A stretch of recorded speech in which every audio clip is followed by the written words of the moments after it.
하나님 아버지와 주 예수 그리스도로부터 오는 은혜와 평강이 이 자리에 계신 여러분들과 함께 하시기 바랍니다.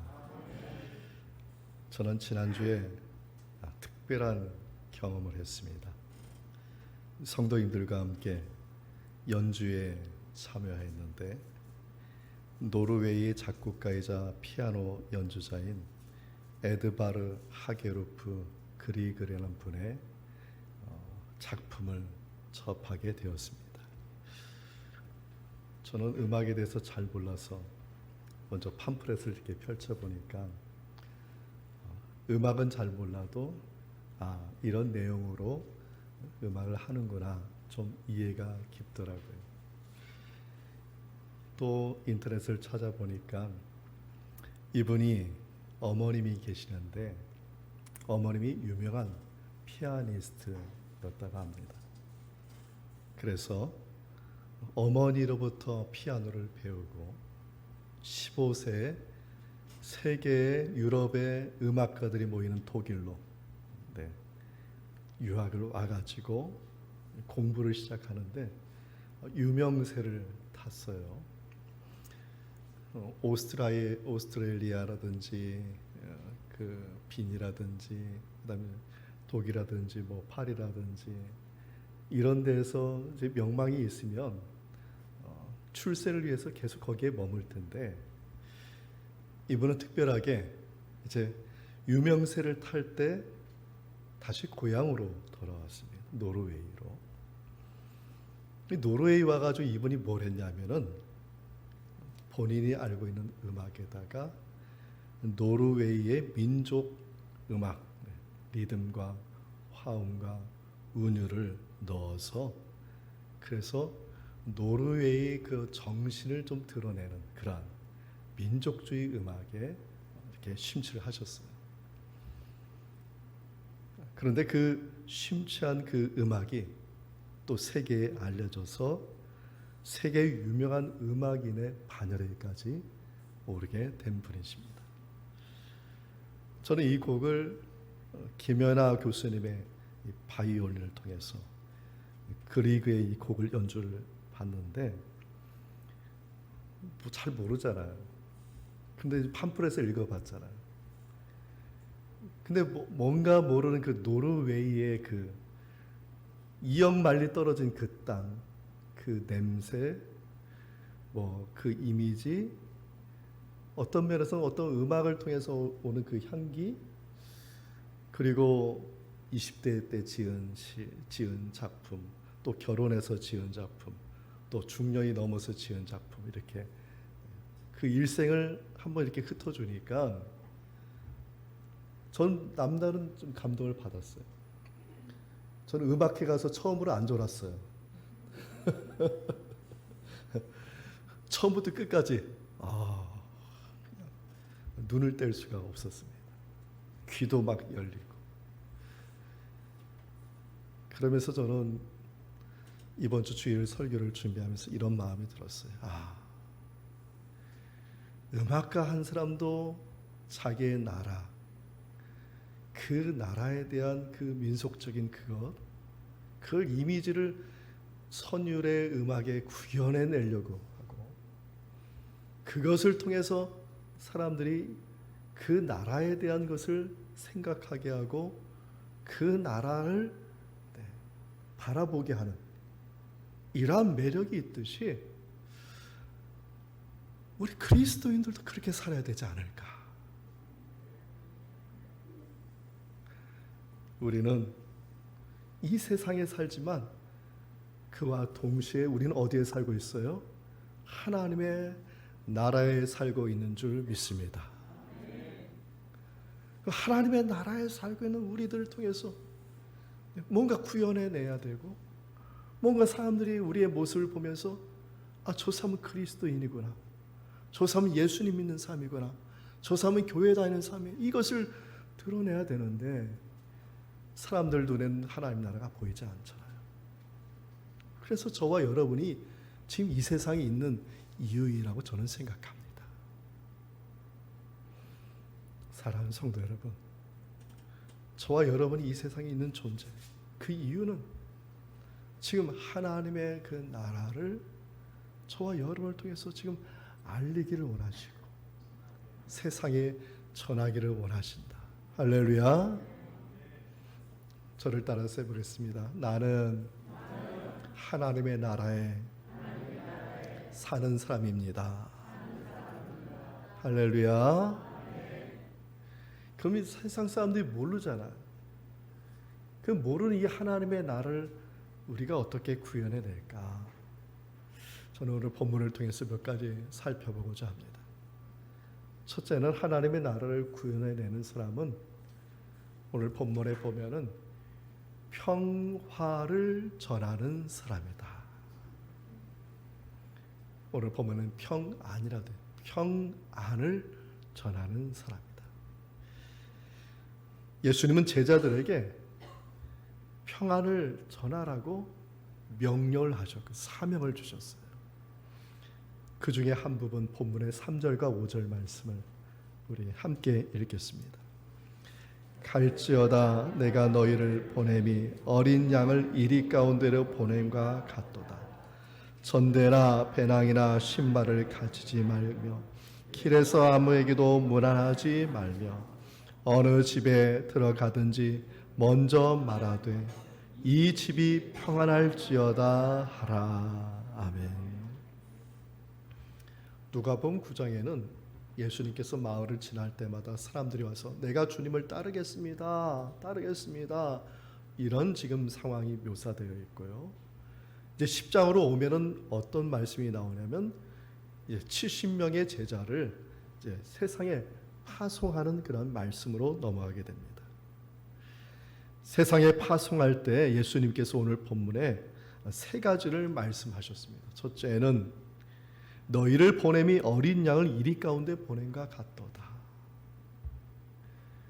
지금 이제 70명의 제자들은 뭘 하냐면은 예수님이 가실 길을 앞서 가서 예수님의 길을 준비하는 역할을 하는 것입니다. 마치 여러분이 잘 아는 세례 요한과 같이 세례 요한이 그 사역을 감당하다 어떻게 됐습니까? 죽임을 당하지 않았습니까? 마치 지금 70인의 제자들의 모습이 세례 요한의 모습인 것이죠. 어린 양을 이리 가운데 보냄과 같은 지금 심정이신 것입니다. 둘째 보면은 배낭이나 신발을 가지지 말고 아무에게도 무난하지 말라.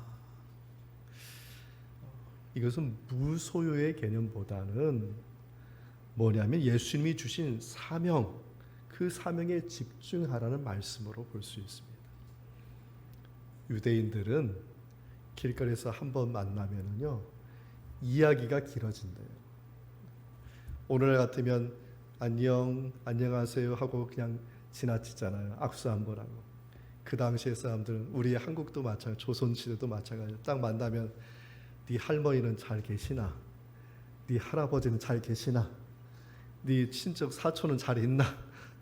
가족사부터 해가지고 다 잘 있나 그런다 인사하다가 시간이 뭐 30분 20분이다. 아 그러면 이 얘기 저 얘기하다. 이 유대인들도 똑같은 관습이 있다. 인사를 하면 인사하다가 내가 왜 지금 여기에 서 있는지 모를 수가 있기 때문에 아무것도 가지지 말고 오직 사명에 전념하라 지금 말씀인 것입니다. 셋째는 집에 들어가든지 평안을 전하라. 이게 사명인 것이죠. 지금 너희는 가서 내 길을 예비하면서 집집마다 평안할지어다 이 인사를 하라. 이렇게 지금 말씀하신 것입니다. 이 평안이라는 말은 헬라어로 에이레네라고 이렇게 얘기하고 히브리어로 샬롬이라고 얘기하는데 근데 이 평강이라는 것은 그냥 어떤 만족을 해서 누리는 평강이 아니라는 것입니다. 우리가 이제 평강하냐 이렇게 할 때는 세상에 어떤 내가 하고 싶은 일에 만족이 되고 내가 하는 일에 성공을 하고 내가 지금 일하는 것이 잘 되고 있을 때 평강하다 이렇게 하죠. 만족이잖아요. 내 만족. 그런데 성경에서의 이 샬롬, 이 평강이라는 뜻은 뭐냐면 A라는 사람과 B라는 사람의 관계에서 나오는 평강을 얘기하는 거예요. 이 A라는 사람과 B라는 사람의 관계가 온전할 때 평강하다고 이렇게 얘기하는 것이죠. 다시 말해서 이 평강은 잘 살고 못 살고, 많이 배우고 못 배우고, 내 환경이 잘 되고 내 환경이 형편에 따라서 바뀌는 그러한 만족이 아니라 A라는 사람과 B라는 사람의 관계가 언제나 평안한 거예요. 그래서 이 평강을 얘기해서 성경은 하나님과 나와의 관계가 온전한 관계, 그것을 뭐라고 얘기하느냐? 평강이다, 이렇게 말하는 것입니다. 사람은요, 아플 때도 있어요. 힘들 때도 있어요. 혹시 우리 중에 인생의 큰 문제와 고민거리로 마음이 아파하시는 분도 있고, 육신의 아픔을 지금 견디고 있는 분도 있습니다. 그런 분에게 이 평강은 어떤 평강의 의미일까요?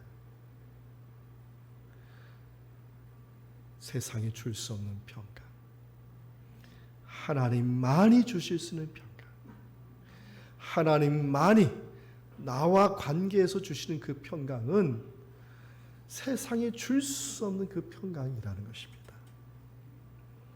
사도 바울도 몸이 연약했잖아요. 전해주는 말로는 간질이 있었다고 얘기도 합니다. 말씀 전하는 사람인데, 누구를 좀 만지고 기도하면 그 병도 고치는 사람인데, 근데 이 사람이 길을 가다가 쓰러지면 거품 물고 쓰러지고, 주위에 있는 동행자들한테 덕이 안 되고, 또 동료, 형제 자매들에게 또 덕이 안 돼서 이분은 너무나 이게 가시 같은 거예요. 그래서 하나님께 3번을 간절히 기도했다고 말해요. 하나님, 제발 이 가시 제거해 주세요. 그런데 하나님께서는 그 가시를 빼주지 아니하시고 오히려 뭐라고 말씀했느냐? 고린도후서 12장 9절에 이렇게 말합니다. 내 은혜가 내게 족하도다. 이는 내 능력이 약한 데서 온전하여짐이라 하신지라. 내 은혜가 내게 족하도다. 만약에 세상적인 평강이면 마음이 완전 혼란스러웠을 거예요. 왜 내가 해달라는 걸 안 해주셨지? 그때 마음이 괴로울 거예요. 근데 사도 바울은 그 마음이 평강했어. 그 마음에 은혜가 더 충만했어. 왜 그랬습니까?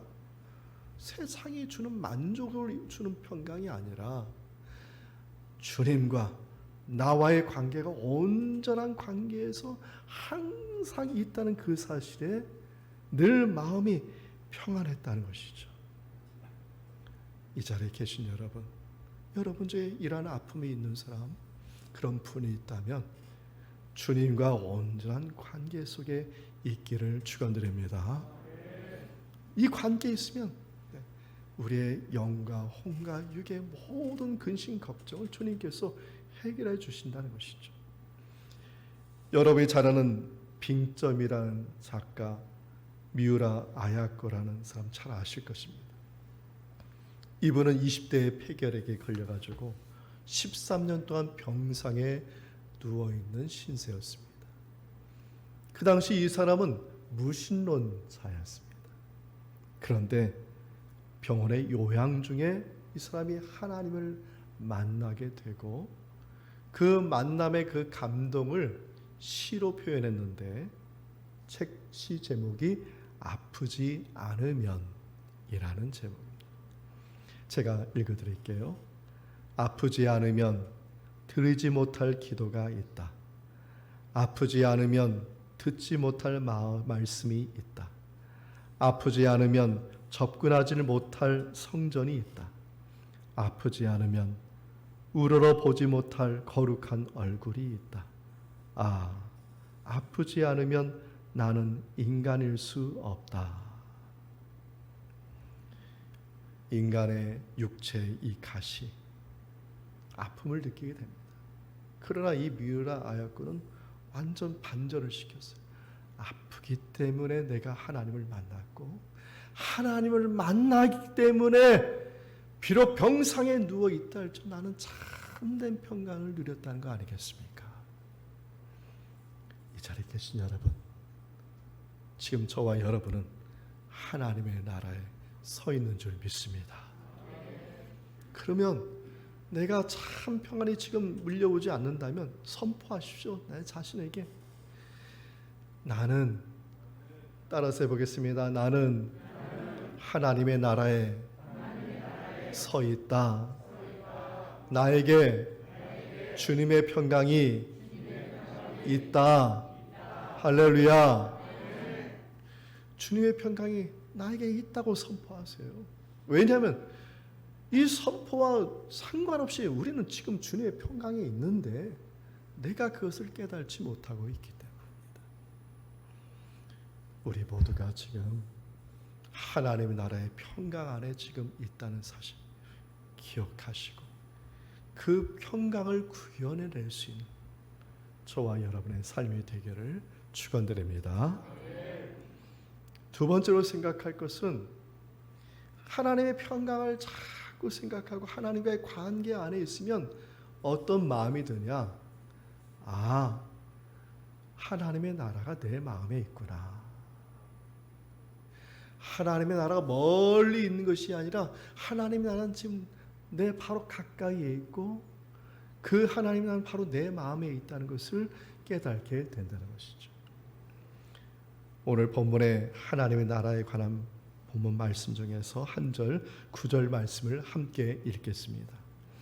거기에 있는 병자들을 고치고 또 말하기를 하나님의 나라가 너희에게 가까이 왔다 하라. 예수님은 70명의 제자들을 둘씩 파송했어요. 그러면 최소 35개의 마을로 지금 파송을 받은 것입니다. 그 가는 곳에서 그 마을 사람들의 문제를 해결해주고 병든 자를 고쳐주면서 꼭 예수님께서 당부한 말씀이 뭐냐면 하나님의 나라가 가까이 왔다. 이 말을 전하라고 했어요. 그런데 어떤 사람들은 이 말을 거부를 하는 거예요. 아니 무슨 하나님의 나라가 우리에게 오냐고. 도대체 당신들 누구냐고. 아 우리 예수님이 보내서 왔다. 아 예수가 누구냐고. 우리와 무슨 상관이냐고. 그러면서 제자들을 거부하고 또 제자들을 핍박해서 마을로 쫓아내버려요. 그런 일들이 있었다는 것이죠. 그때 그런 일이 있을 때 예수님이 이런 말씀하셨어요. 그때 너희를 거부한 것이 아니라 예수님과 예수님을 보내신 하나님을 거부한 것이다. 비록 그 마을에서 쫓겨날 때 발에 먼지를 털어버리는 상황이 있다 할지라도 쫓김당하는 상황이 있다 할지라도 이것만은 말해라. 하나님의 나라가 가까이 왔다고 그 말을 사람들에게 선포하라고 말하고 있습니다. 그러면 도대체 어떤 마을들이 예수님의 제자들을 괴롭혔을까요? 그 본문 계속 나오죠. 13절에 보면 이렇게 되어 있습니다.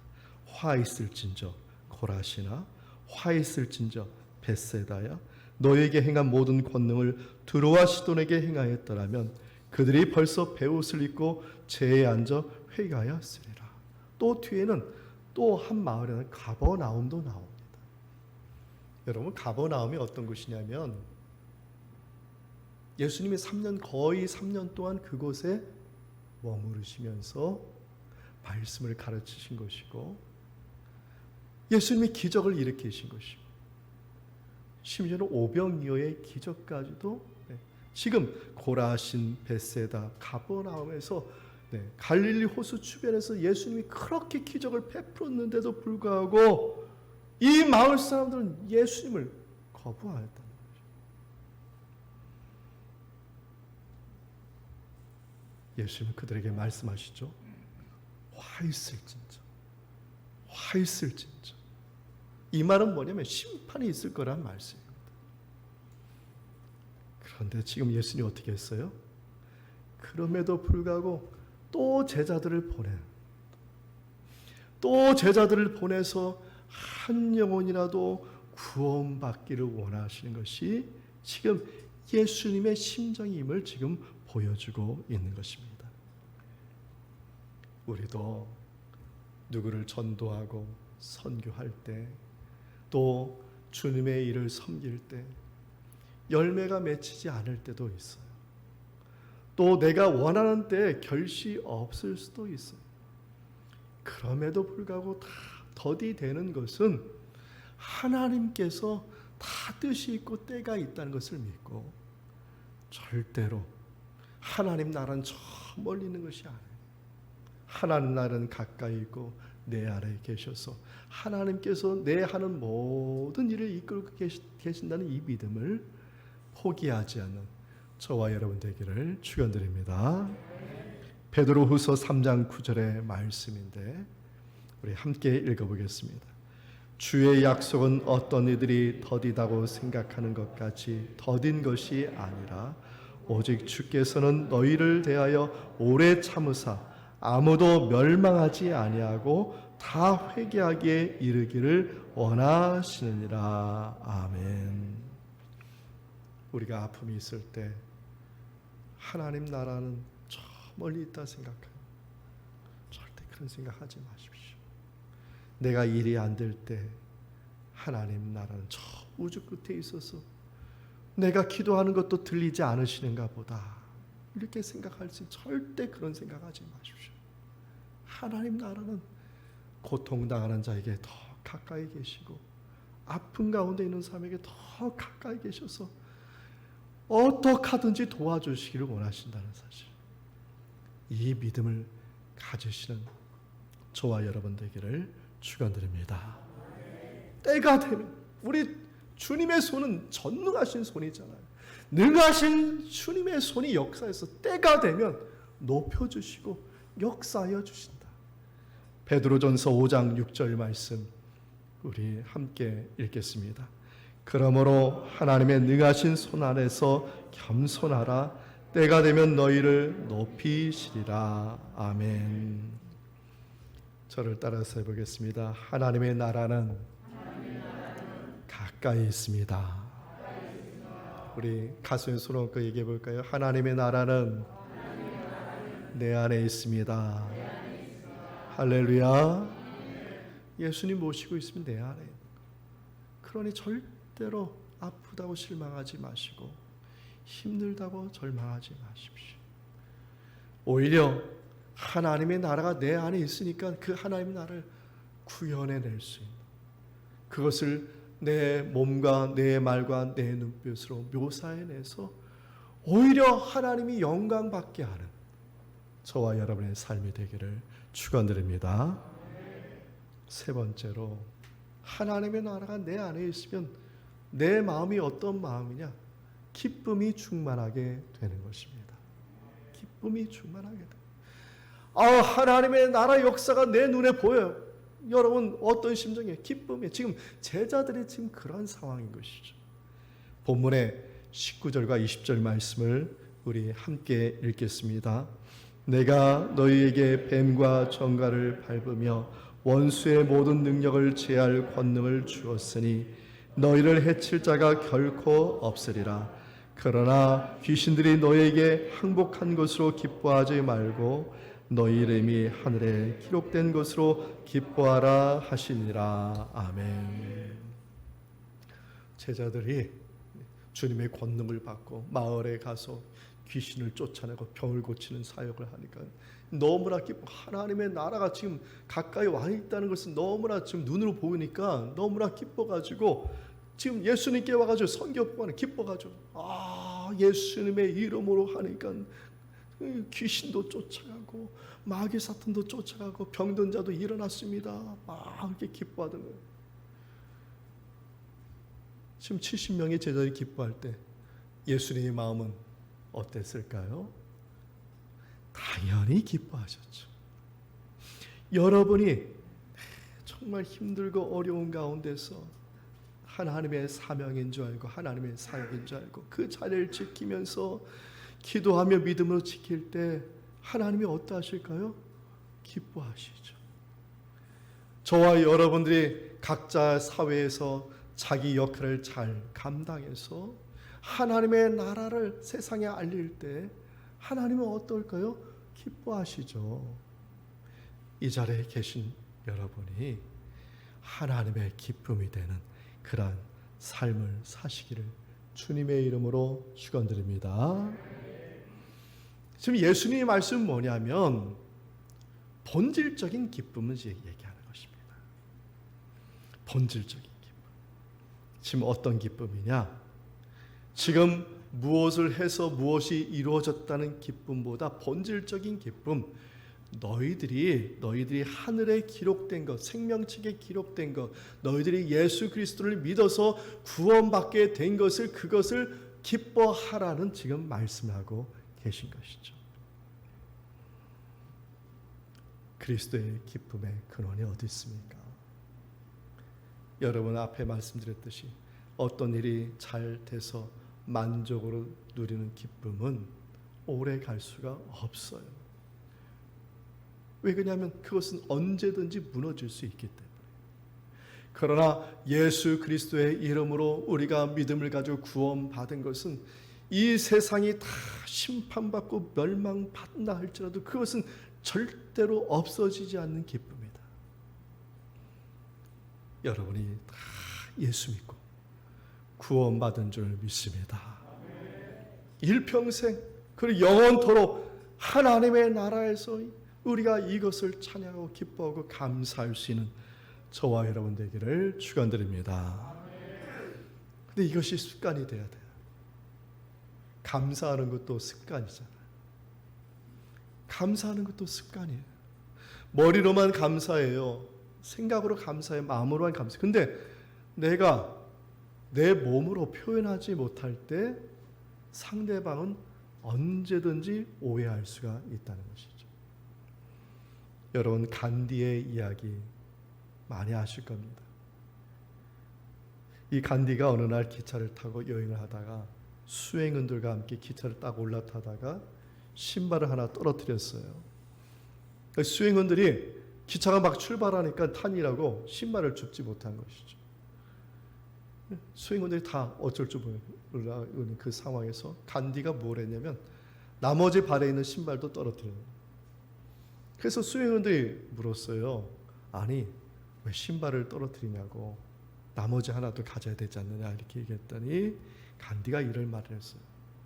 신발 한 짝은 아무 짝에도 쓸모가 없으니 누군가 두 짝을 다 가지고 사용하게 되기를 바라는 마음에서 신발을 던졌다. 그러니까 이 간디는 평소에 남을 배려하고 남을 생각하는 마음이 늘 있었고 이 습관이 늘 몸에 배어 있었기 때문에 그 찰나 아니겠습니까? 기차가 떠나는 그 찰나 신발 하나 벗겨졌는데 그 찰나에 다른 거 생각하지 않고 남 생각하니까 신발을 나머지도 벗어 던져서 그 신발 주워가는 사람이 다 신으라 이렇게 생각한 거 아니겠습니까? 타인을 배려하는 마음, 이것이 몸의 습관처럼 남듯이 우리가 하나님께 감사하는 것도 마찬가지입니다. 마음으로만 생각하지 마시고 머리로만 생각하지 마시고 하나님께 감사할 수 있는 하나님과의 그 관계, 영원한 그 구원의 관계에서 늘 감사하고 하나님께 영광 돌릴 수 있는 저와 여러분 되기를 축원드립니다. 데살로니가 전서 5장 16절 18절의 말씀인데 우리 함께 읽겠습니다. 항상 기뻐하라, 쉬지 말고 기도하라, 범사에 감사하라. 이것이 그리스도 예수 안에서 너희를 향하신 하나님의 뜻이니라. 아멘. 감사의 습관이 몸에 배어서 맥주 감사절뿐만 아니라 우리가 매일같이 또 매주같이 하나님께 감사드릴 수 있는, 다른 게 감사 아니에요. 한 주 동안 잘 돼서 감사하는 게 아니라 하나님과의 주님과의 이 관계만 생각하면, 이 쓸데없는 죄인이 구원받은 것만 생각하면 늘 감사하지 않을 수가 없기 때문에 감사하는 것이죠. 이 감사가 저와 여러분의 삶 가운데 정말 구현이 되고 표현이 되고 하나님께 영광 돌리는 그러한 삶이 되기를 축원드립니다. 최고의 바이올린, 어떤 바이올린일까? 제가 한번 찾아봤더니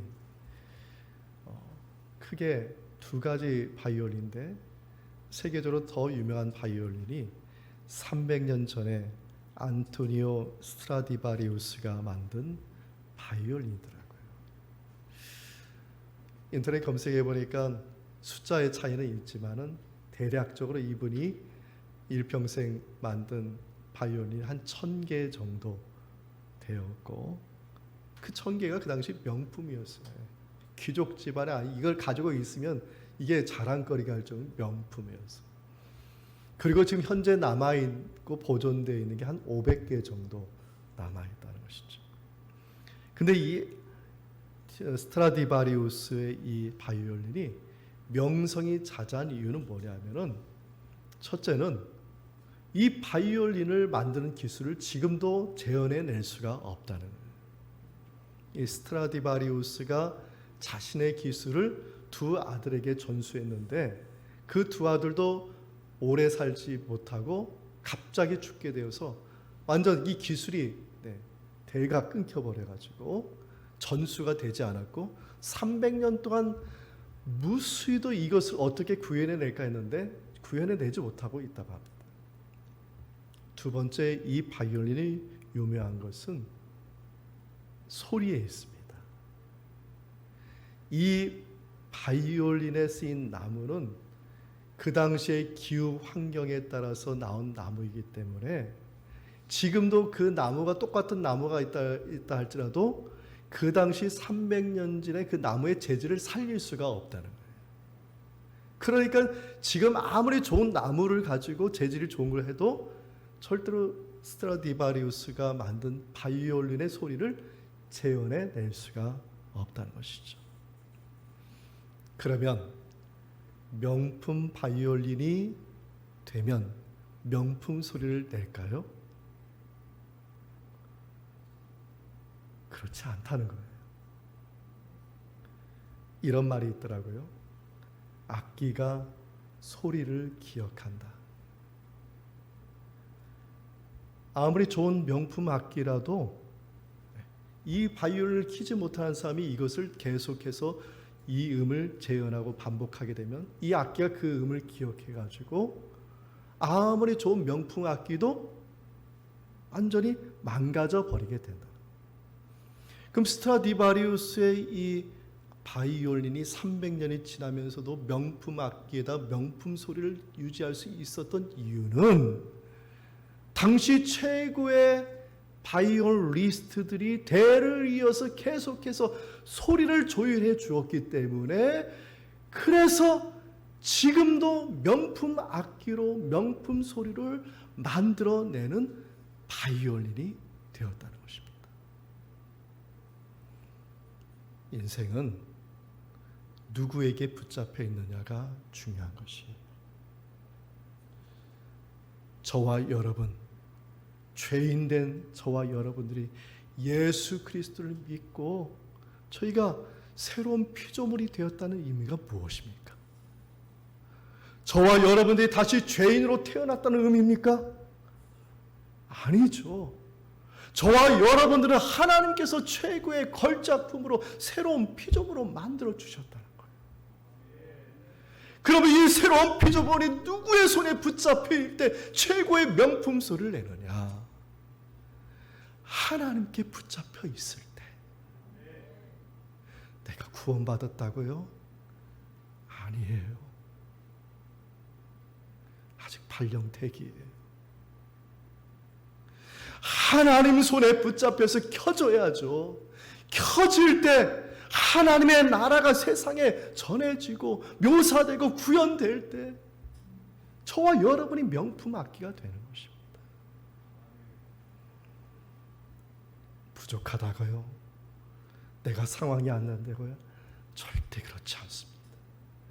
어느 상황, 어떠한 환경이 있다 할지라도 내가 주님께 붙잡혀만 있다면 하나님의 나라에 사는 저와 여러분을 통해서 그 하나님의 나라의 그 평강과 기쁨과 감사가 흘러넘쳐서 세상 사람들이 하나님의 나라의 그 소리를 듣고 하나님의 나라를 보게 되고 하나님의 나라가 역사하는 놀라운 은총이 함께할 줄 믿습니다. 이 한 주간 지금 아픔 심정에 실족하지 마시고 지금 상황에 절망하지 마시고 온전히 지금 우리 주 예수님께 저와 여러분의 몸을 맡길 수 있는 이 한 주간 되어서 하나님께 영광 돌리는 삶이 되기를 주님의 이름으로 축원드립니다. 이 말씀의 은총이 예수 그리스도 안에서 여러분의 마음과 생각을 지키시기 원합니다. 아멘.